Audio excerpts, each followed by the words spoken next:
Hello everyone, welcome to Educate 247.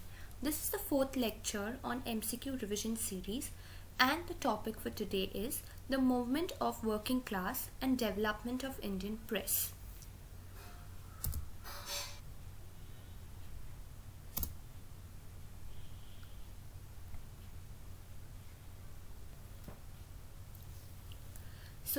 The first question is select the incorrect statement from the following. The early nationalists, especially the moderates, were indifferent to the labor cause. They did not want a division in movement on the basis of classes, supported the Factories Act 1881 and 1891, believed that labor legislation would affect the competitive edge enjoyed by the Indian-owned industries. So what is asked in this question is the incorrect statement. So the early nationalists, especially the moderates, they did not support the Factories Act 1881 and 1891, and the other points are right.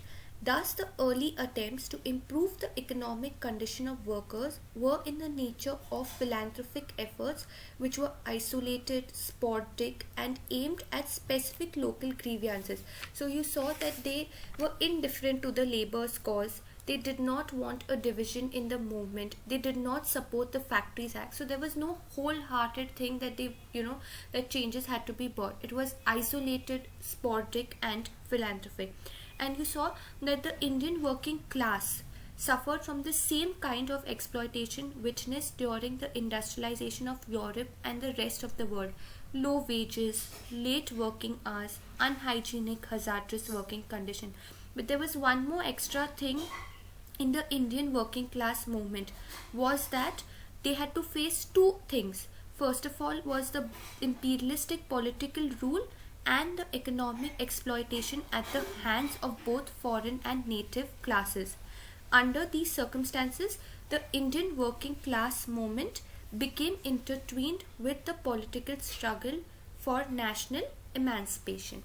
And also other points are, there were many other leaders, as you can see in 1880, N.M. Lokhande, he started the Deen Bandhu and the Bombay Mill and Mill Hands Association. In 1870, Sasipada Banerjee started the Worksman Club Bharat Shramjeev. And in 1899, the first strike by the Indian Peninsular Railways took place and it got widespread support. Tilak's Kesari and Maratha had been campaigning for the strike. So Educate 247 is offering two courses, that is UPSC EPFO 2020 comprehensive course, and the other one is UPSC EPFO course on industrial relations, labor laws, social security, and we are also offering a discount of 40%. If you want to avail this discount, please use the coupon code EPFO. All these courses can be viewed on our website www.educate247.com. What were the different provisions of the Trade Union Act? So they have asked us the provisions of the Trade Union Act.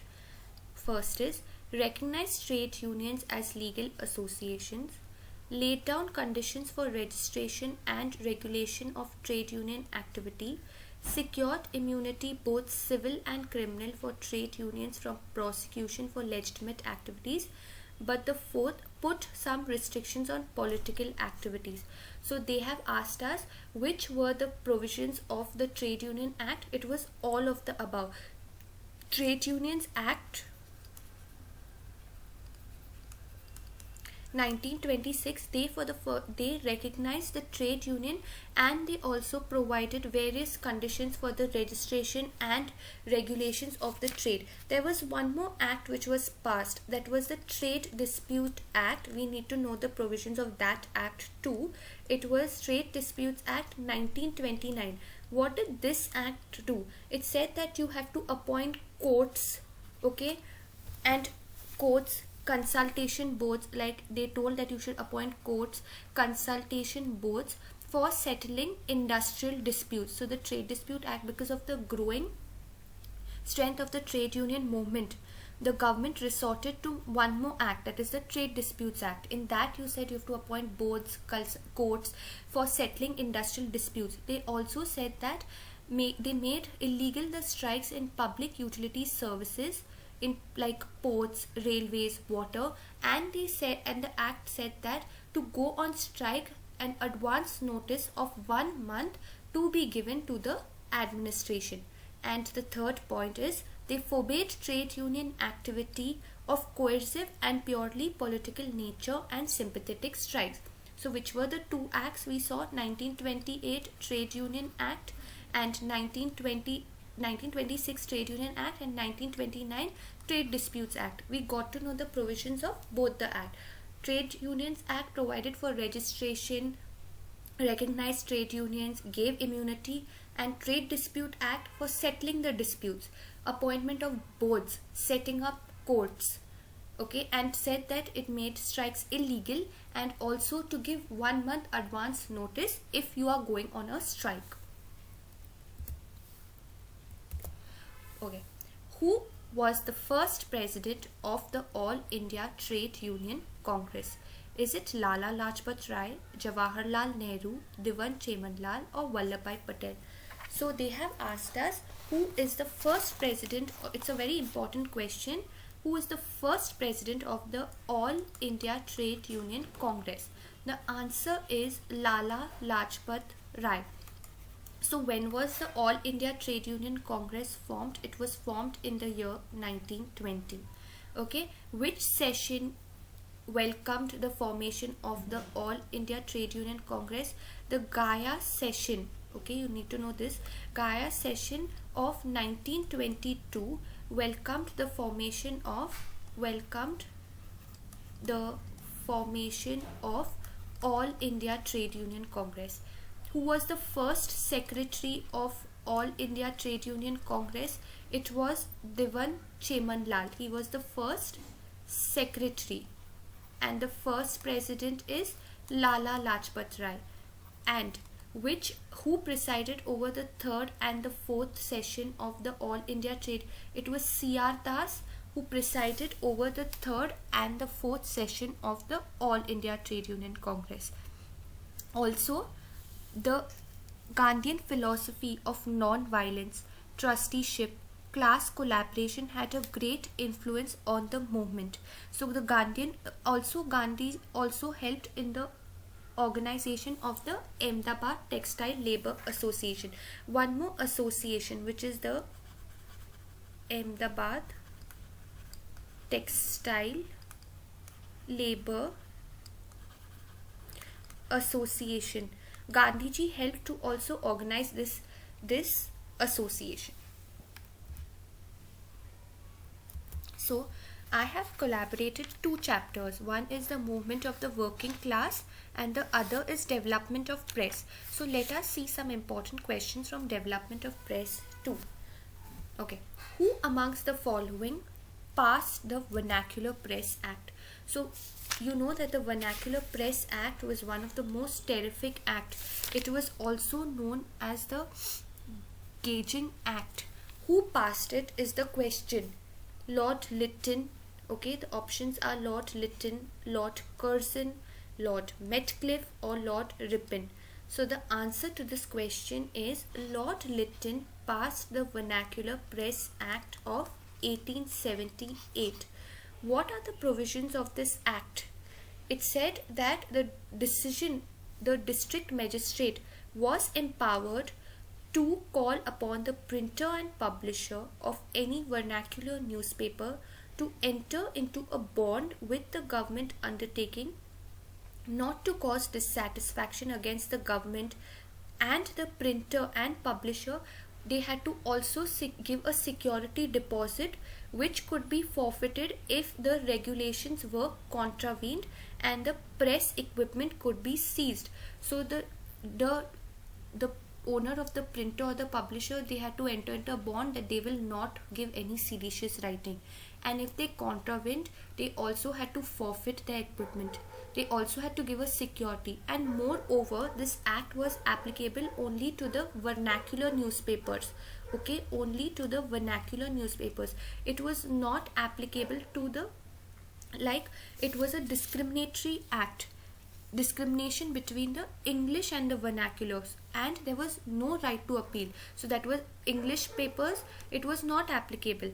So what had happened is, since this act was not applicable to the English paper, to the English newspapers, Amrita Bazar Patrika, Amrita Bazar Patrika, this newspaper, it was a vernacular newspaper, but it turned English overnight. It turned English overnight to escape the Vernacular Press Act. So you saw that if they ask us that which newspaper turned English overnight to escape VPA, it was Amrita Bazar Patrika, because newspapers like Som Prakash, Bharat Mihir, Dhaka Prakash Samachar, they had to face proceedings since it was applicable to the only vernaculars, and secondly there was no right to appeal. And also another important point is the Indian Press Act, Indian Press Act 1910, it revived the features of VPA. So if they ask us, if they don't ask that give the provisions of VPA, or if they ask us who revived the worst features of VPA, it was the Indian Press Act 1910. This act, it empowered the local government to demand security at registration from printer and the publisher, and forfeit deregister if it was an offending newspaper. And also 2 copies had to be given to the local government free of charge. So Lord Lytton, he passed a very engaging act. Which was it? The Vernacular Press Act. And the Indian Press Act of 1910, it revived the features of Vernacular Press Act. Next question. Which of the following is incorrectly matched? Voice of India, Dadabhai Naoroji, Indian Mirror, N.N. Sen, Advocate, G.P. Verma, and Kesari by Gopal Krishna Gokhale. So they have asked us which of the newspapers is incorrectly matched. So the answer to this question is Kesari. Who has written Kesari? Kesari and Maratha, both these are written by Bal Gangadhar Tilak. Okay. Gopal Krishna Gokhale, he wrote Sudarak. Other newspapers are Hindustan and Advocate by G.P. Verma, The Bengali by Surendranath Banerjee. One more thing about the Indian press is some important points are, which was the first newspaper in India? The first newspaper in India was the Bengal Gazette. Bengal Gazette or Calcutta General Advisor. This was the first newspaper in India. And who is the liberator of Indian press? Metcalfe. Okay, Metcalfe is known as the liberator of Indian press. So Metcalfe is known as the liberator of Indian press.